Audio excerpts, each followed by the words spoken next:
As I walked away from the portal, not even the rigours of the rite of preparation could steel me against the shock of finding myself, for the first time in my life, outside the pyramid.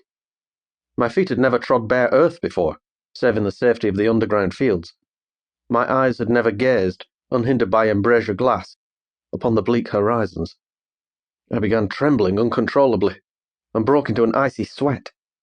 I cannot describe how deeply I was affected, for until that moment, entering the night land had seemed more dream than reality.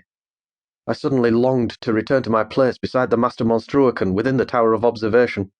Of all the millions, I would miss him most. Truthfully, I missed him already. Between my homesickness and fear, I dared not look at the redoubt, not while the ether stirred all around me with the hopes and blessings of the millions at my back. I glanced around, half expecting to be immediately attacked by a monster, an irrational fear, since I still stood inside the protection of the circle. When an assault did not come, I took several deep breaths to calm my racing heart. The cold night air tasted sharp on my tongue and burned my lungs. It was heavier than the air in the 1000th city, but this was not surprising since the atmosphere of every city was slightly different, with more contrast between the higher and lower levels. People often migrated from city to city for health reasons, and in some extreme cases even dwelled in the depths of the underground fields. I soon reached the circle, which lay a mile out from the pyramid. From a distance, its haloing brilliance had made it seem much larger than it actually turned out to be, a clear tube slightly flat on top, and less than 2 inches thick. Though I knew it conducted enough power to generate the ether barrier which kept the monsters from reaching the pyramid, it looked dreadfully fragile curving around the redoubt.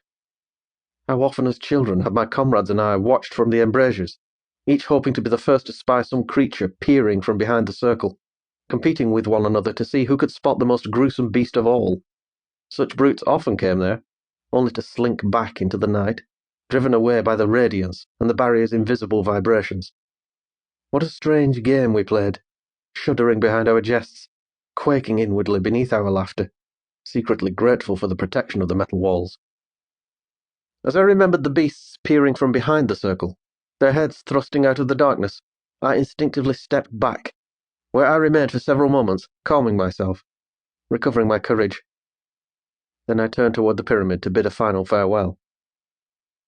I gaped when I saw it, for it is one thing to live within a vast edifice, and another to see it from outside.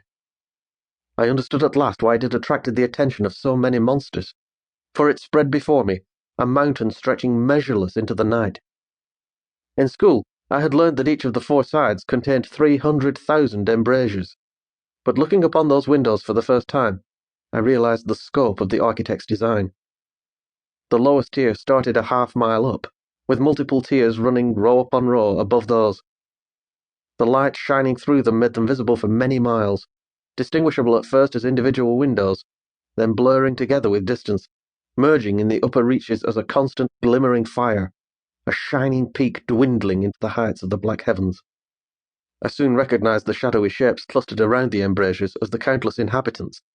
I could see them clearly in the lower levels, though they looked minuscule compared to the windows themselves. My eyes roamed back up the great slope of grey metal, toward the Tower of Observation, where a star of light crowned the pyramid's summit.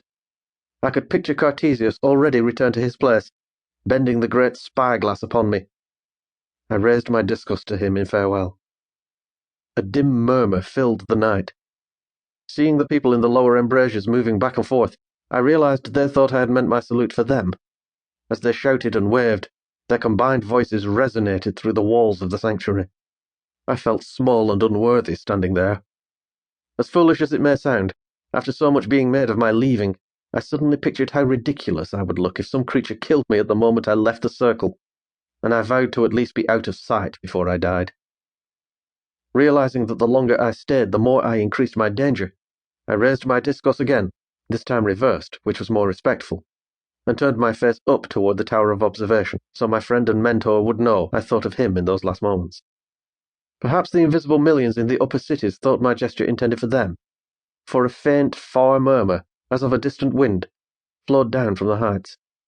I felt a slight twinge of pain in my forehead as I stepped across the circle and passed through the ether barrier into the solitude of the night land.